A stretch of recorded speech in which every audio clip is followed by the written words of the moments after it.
dear students, future of India, professors, and colleagues, I can't express my happiness that we have here our marketing guru, and I'm really humbled, and from my heart, I want to say thank to him that he's taken from very precious time and has driven so many hours, I would say, and taken time off his busy schedule. I have nothing more to say. I would request now Dr. Philip Kotler to address all of you.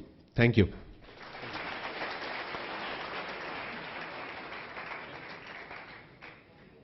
Thank you very much. I'm extremely honored and pleased.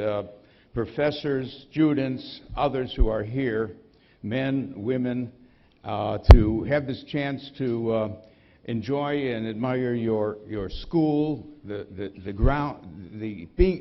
creation of a wonderful place of education with some new theories on how to train people for the rapidly changing world. So, being here, I want to share with you some things about my field of marketing. I love the field, and you don't have to love it. You may love finance, you may love your neighbors and so on, but I happen to, for about 50 years, been thinking about marketing, and my conclusions are as follows. Marketing is everywhere. Marketing is a major function. Marketing drives the economy. Marketing actually creates the middle class. Marketing gives us an idea of what it means to be civilized, what it means to have a nice home and friends and lifestyle. After all, where do we get those ideas? We get it from companies that make offerings that hopefully will improve our lives. Many of us would be living in a simple hut, and we would be cooking out of a little pot if it weren't for the advancement of technology and the idea that marketing has brought to us, not marketing but marketers, about what life can be like. So I really say and believe that the good life is being defined by people in marketing showing what's possible, the kind of life that is possible. Now, marketing is about exchange relations, of dealing with other people and making sure that you are coming from integrity, you are trying to exchange. Exchange is the central word in marketing, because no one has everything they need.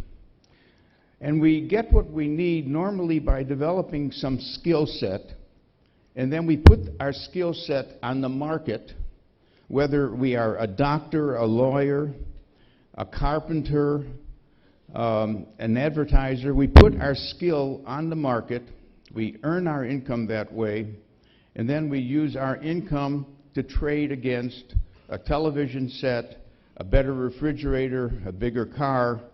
So the very texture of modern society is based on the principle of exchange. And all of us are brands. And I want to tell you what that means when I call you a brand. When you go for a job, you will be interviewed. They will want to know what makes you tick, what you can offer to them. And you're going to dress very well for that interview. And you're trying to establish that you're not only a skilled person, but that you're an interesting person, that you're a whole person. It's very important. A lot of people think they are owed a job just because they got a certificate or a degree. That's not enough. In fact, you have to manage your life and figure out what your purpose is, what you want from life. I've added to the 4 Ps a new P. You know, the 4 Ps is what marketers put together in a marketing plan. They have to describe the product, the price, the place, and the promotion. So the 5th P I've added is purpose. What is your purpose, and what is the purpose of your business? Because most businesses that you may want to work for will at least be a business that wants to make money and profit. And I've been telling businesses that that's not enough, because that doesn't inspire the employees. That doesn't inspire the dealers. There should be more. That in a country like India, there should be a higher purpose. There should be the regular purpose of running a business, and there should be a higher purpose for the business. And the higher purpose is to make a difference in India, to make a difference for other people. So I ask companies, do you do any charitable work? Do you help give scholarships? Do you invest in young people? And many companies are now doing that, because there's a definition of what we mean by a good citizen company, a good corporate citizen. A good corporate citizen is not only creating value through the products that it makes and delivers to you, but creating value in making India advance as a country and improve lives for everyone. Now, the thing that's a problem that marketing should be ashamed of is that it has only helped the lives of 2 billion people in the world, and not all 7 billion people. 5 billion people on the planet of the 7 billion are poor. Therefore, marketing has little to do with that problem. Marketing has generally said, we can't make money with poor people, so we're not going to think about them. This is not because they're cruel, this is because they think economically.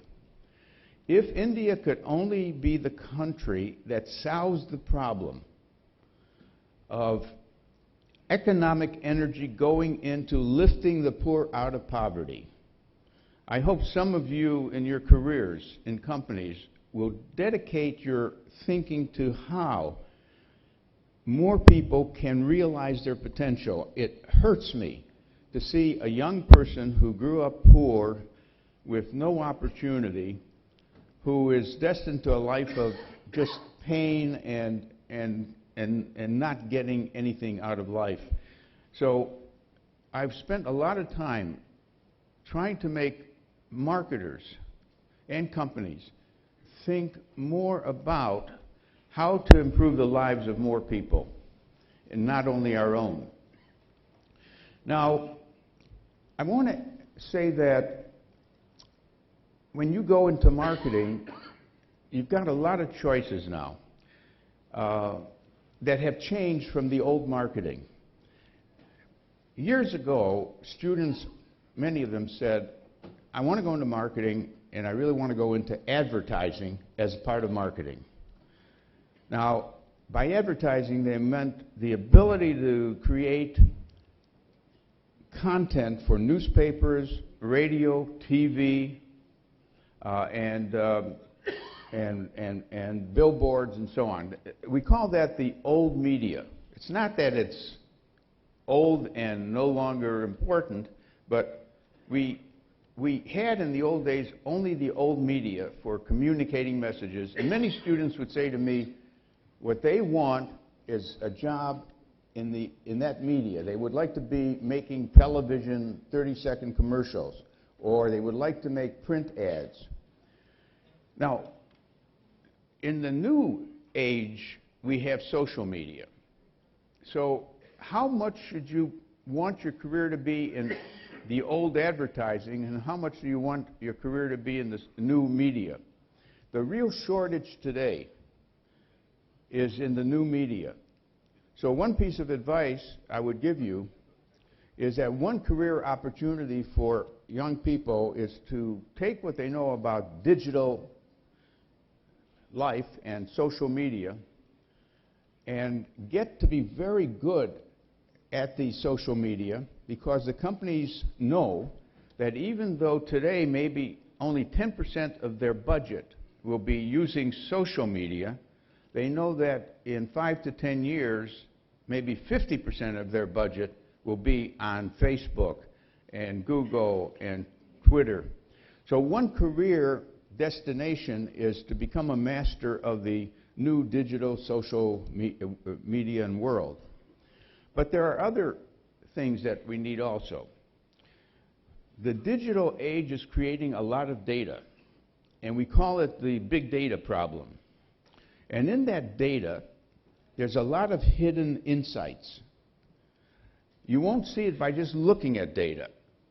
But if you're trained in statistical analysis, and you know how to do some things called cluster analysis, discriminant analysis, predictive analytics, there's a whole set of things that generally go under the name of advanced technology in marketing. And some of you can make a career in that part of marketing, because companies don't know how to open up their big data and find the secrets about trends, about gaps, about underserved markets. So one career possibility for you is to become very analytical. Have that training that will allow you to help your companies figure out where the opportunities are.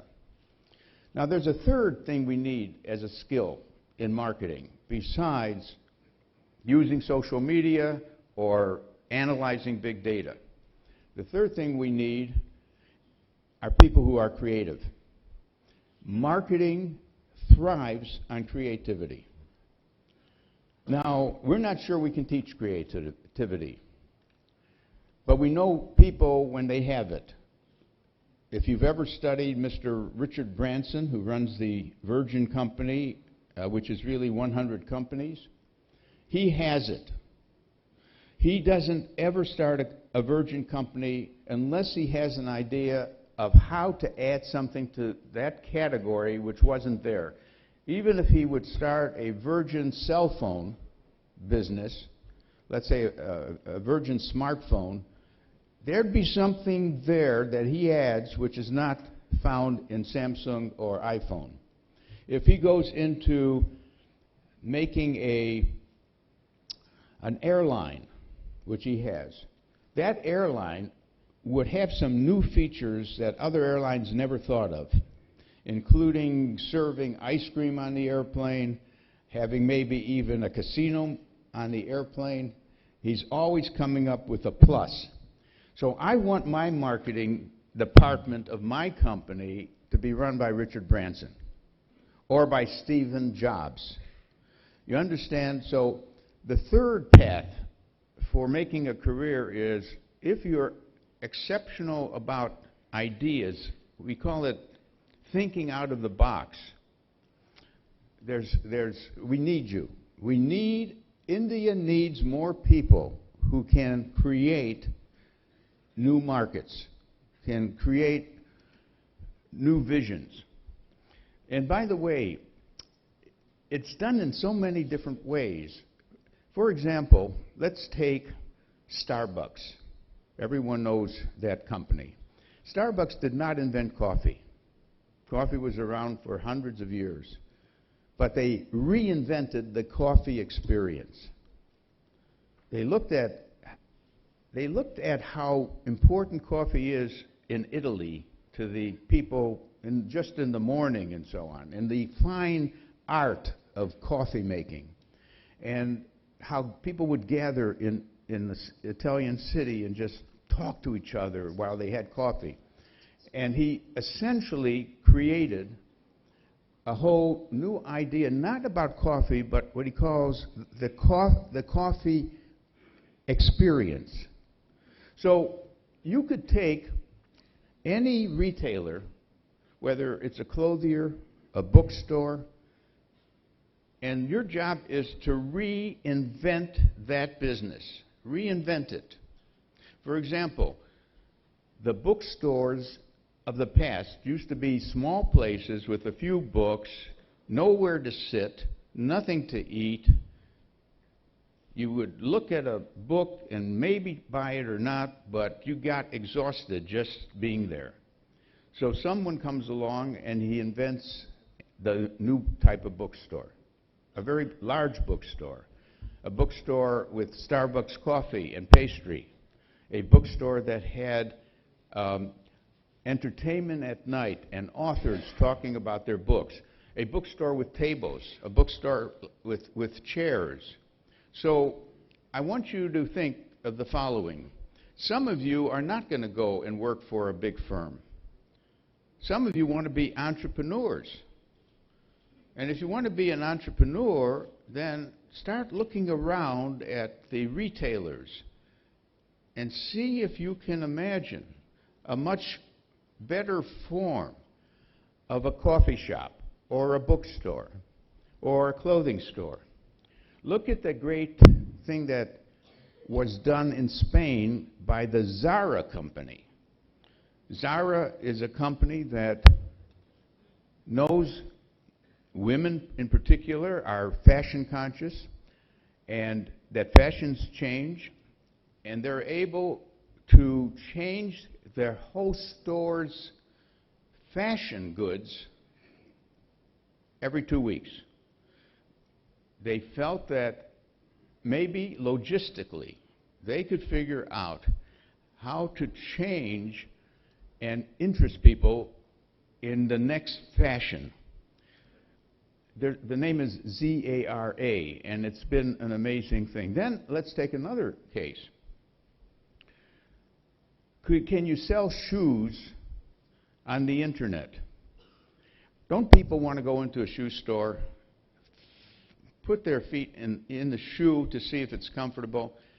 So along comes another company, and it says, we can sell shoes online. And the way we're going to sell the shoes online is we're going to ask the person to look at our catalog and select the shoe they're interested in, and we will send them 3 sizes of that shoe, the size they ask for, but knowing that people are not accurate in the size, there'll be a slightly larger size and a smaller size, and they should keep the one that fits best and send back the other 2. Now, you may say, can they make money doing that? Yes, they are making money doing that.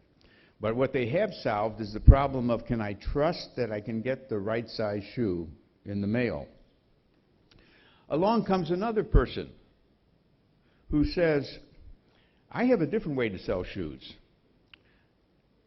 And I'm selling the shoes in stores. But every time someone buys a pair of my shoes, I'm going to supply the same shoe to some poor person. That is to say, the fact that someone bought my brand, someone else who's poor will get the same shoes. Now, this kind of thinking moves me. I sort of going to prefer that company because I'm feeling that I'm doing some good. The ideas are endless when you're creative. They're endless. I tried to suggest some of the things that will help you be more creative. I wrote a book called Lateral Marketing. And it uses a lot of ideas written by Professor Edward de Bono in his book called Lateral Thinking, a book I recommend that all of you read anyways. When I first discovered his thinking, it was very interesting. He wrote about a problem that stores have in Paris, those restaurants where you sit outside under an umbrella. And he says a lot of people buy 1 cup of coffee and sit there all day. Well, that isn't a way to make money. So he said, the answer, what do you think the answer would be? How would you handle that? Would you sort of go to the person and say, you've been sitting too long? What do you think he said? He said, you shouldn't be selling coffee, you should be selling time. sitting time. Let them sit as long as they want, but it's $1 an hour. So his whole mind flipped the problem from providing a seat for someone to drink 1 cup of coffee all day long to charging them for sitting. So in my book, I use that example and a number of examples also of other companies that are thinking out of the box. Actually, my favorite illustration has to do with cereal. If in the morning you have your Wheaties or your Cheerios or whatever cereals are available, I work a little bit for Kellogg when I think about this. Kellogg wants to figure out what else you can do with cereal. Everyone should do that. Whenever you have a company, what else can you do with that kind of company? Well,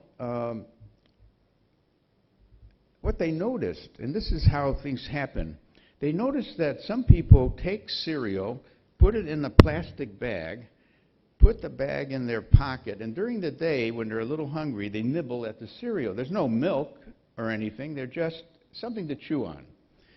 So he said, you know, maybe we should turn cereal into candy bars. Candy bars that aren't all chocolate, they're partly cereal. Maybe we even should call them health bars, because maybe it's healthier not to have so much chocolate, but to have some cereal as part of the chocolate bar. Well, that became suddenly a whole new business for Kellogg by thinking out of the box, because up to then they're always thinking about what new box can we put some mix of cereal into and give it some kind of name. One of the most phenomenal insights came from the Barbie doll people. The Barbie doll people, they said all the dolls that you give to children are dolls of little infants, so that the young baby or child can have a little doll dressed up, and that's a little baby. And along comes the idea of Barbie doll, who's really a very attractive lady. And who would know that that kind of doll could be collected, and that Barbie could be dressed up in with high heel shoes and so on, with a sari, because in India the Barbie dolls will wear saris. In the Middle East, I think they wear these total gowns where you can hardly see out of. But Barbie is around the world in different countries with different dress fashions, and it was a brilliant idea. So the question becomes, how do you get insight? Now, what's this word insight, which is what we really want? It's more than knowledge.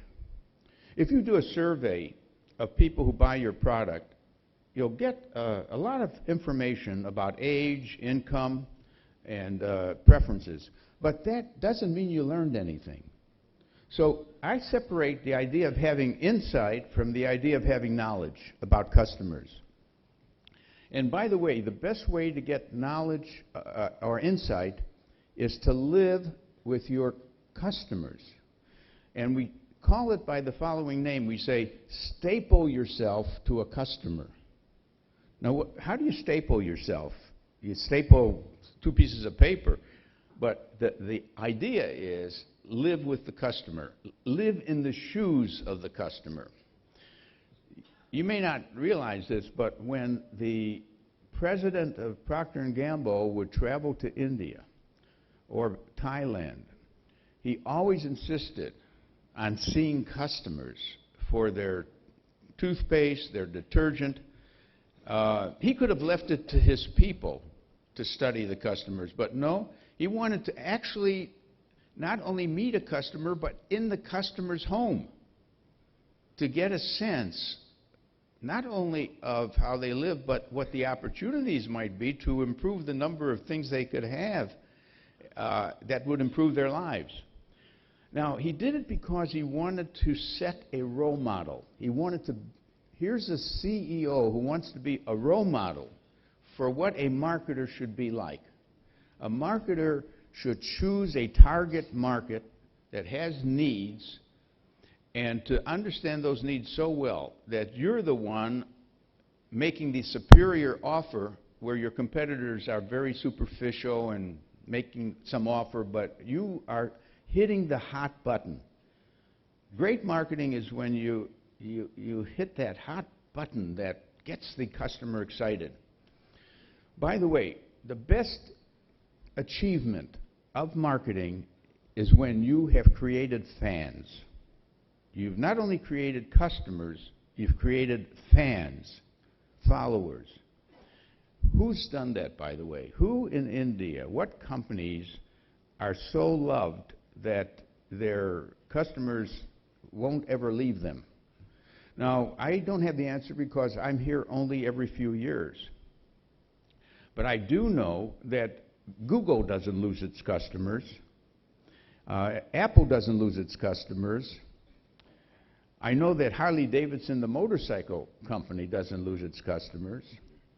Lego, which makes the toys, doesn't lose its customers. They are companies that have somehow built a love affair with their customers. And they're making not only such profits, but they invite their customers to come and work with them. So here's the new thing that's happening. When you have enthusiastic customers, you'll know it, and you will even hear from them that they would like to work with your R&D people. They'd like to give you some ideas to make the product even better. They care that much about what you make. So very often in Denmark, some young kids who are doing the Legos, making Legos, they come to the company and say, can we work with you? Don't pay us. We just want to make more Legos. We have some brilliant ideas. And Lego, being a smart company, says, of course you can. We love the children. You're our customer. Are you saying, in other words, that you want to co-create the future products for us? Perfect. So this idea of co-creating, the idea that Harley-Davidson, people who drive that motorcycle, some customers say, I'd love to work with the engineers. I have some ideas for you. Why should you leave the ideas only to the R&D people who you hired? It's your customers who will make your product better over time if you build the right relationship with them. So we're saying that success is partly a matter of building what I call a team. A company has to have a team. It's not enough to just be the company. If you're making blue jeans and your name is Levi's, if you're going to want to win against the other blue jean manufacturers, you better get the best employees. You better excite them so they love the company they work for. You better get the best retailers, Walmart, others that will carry the jeans, and you got to enthuse them. You've got to enthuse the investors to the company. You've got to enthuse your stakeholders. So a very important concept for marketers is that try to win over everyone who's involved in the success of the company.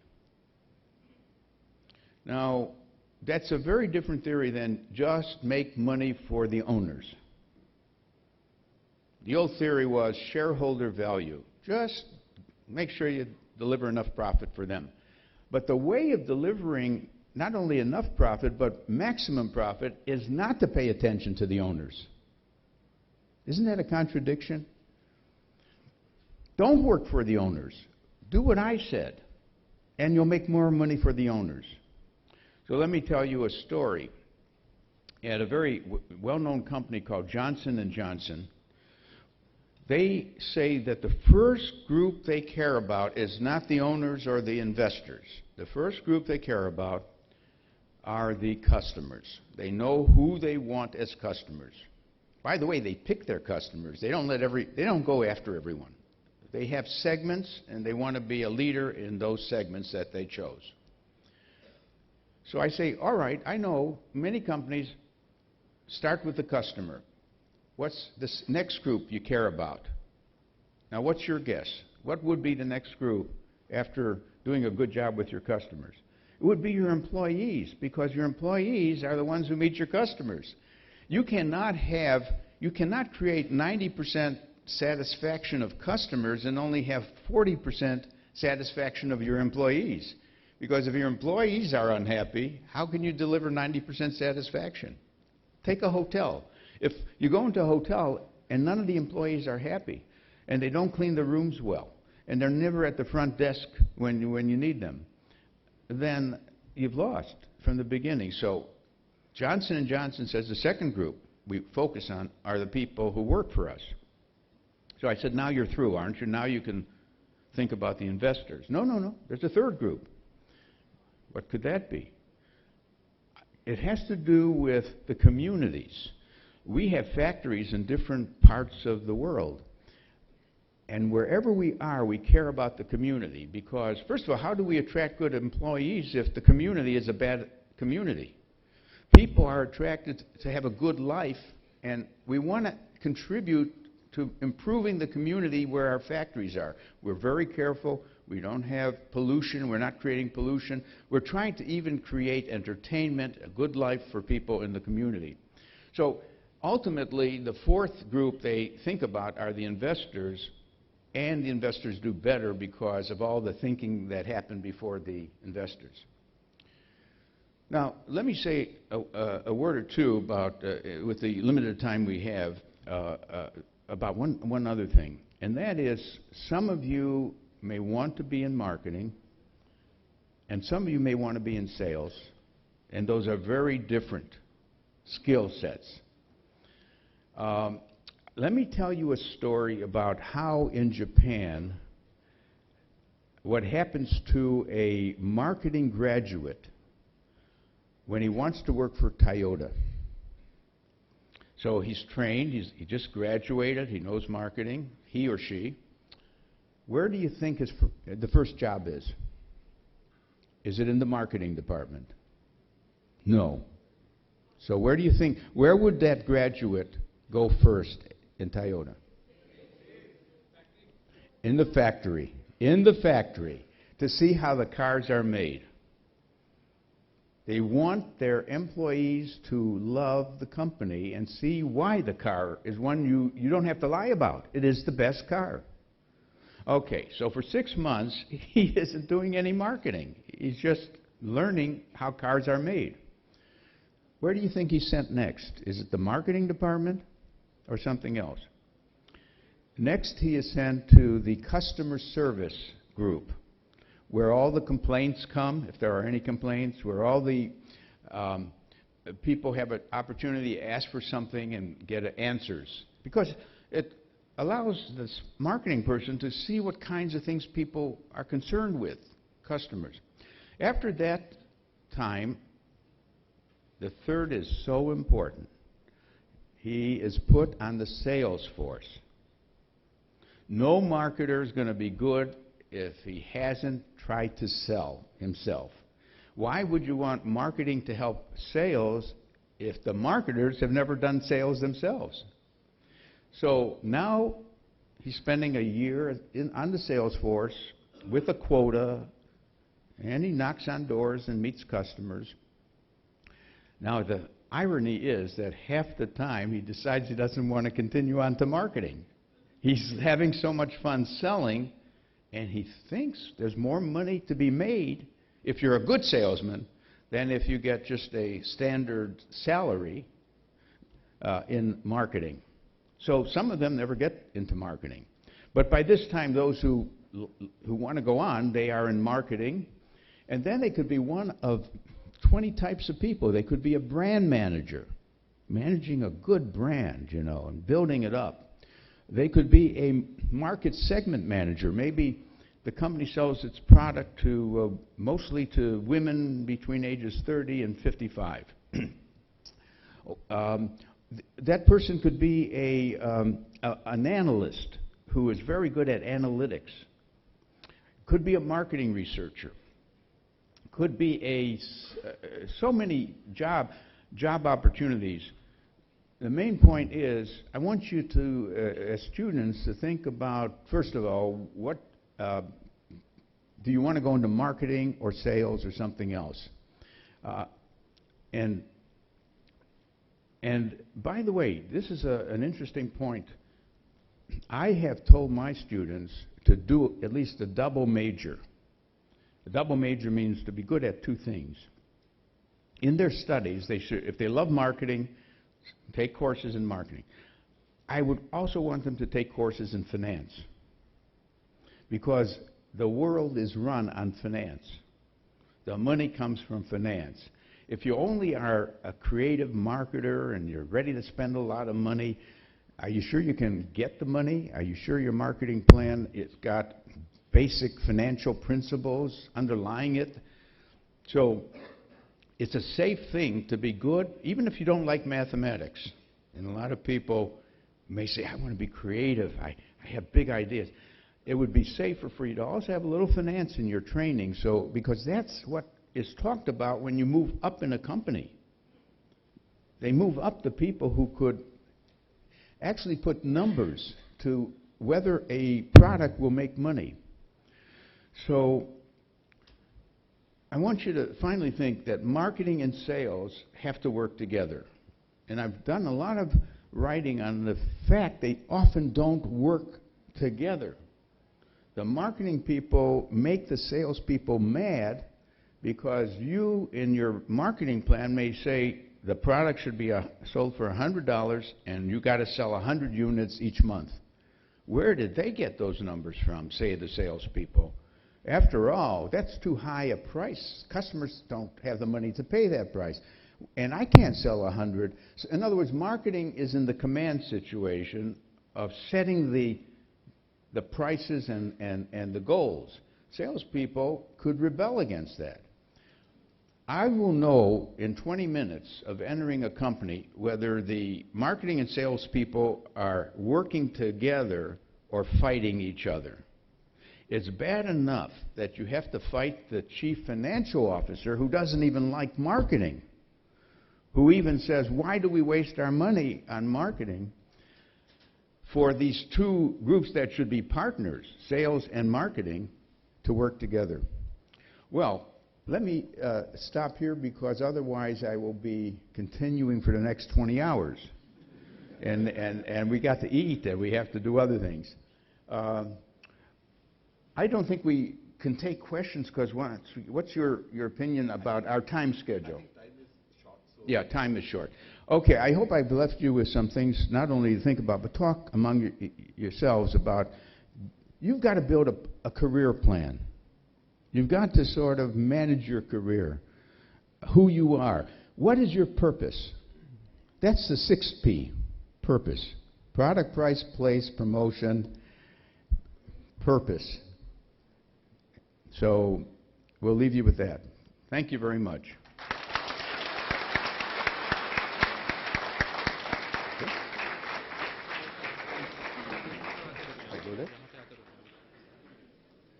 Thank you, sir, for enlightening the audience with your pearls of wisdom. It has been a great learning experience for all of us. Now, I request Professor Stephen Rawlinson, Academic President, JRE Group of Institutions, to present a bouquet and a token of appreciation to Mr. Fahim.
Now I request Professor Stephen Rawlinson to deliver a vote of thanks to our guest of honor.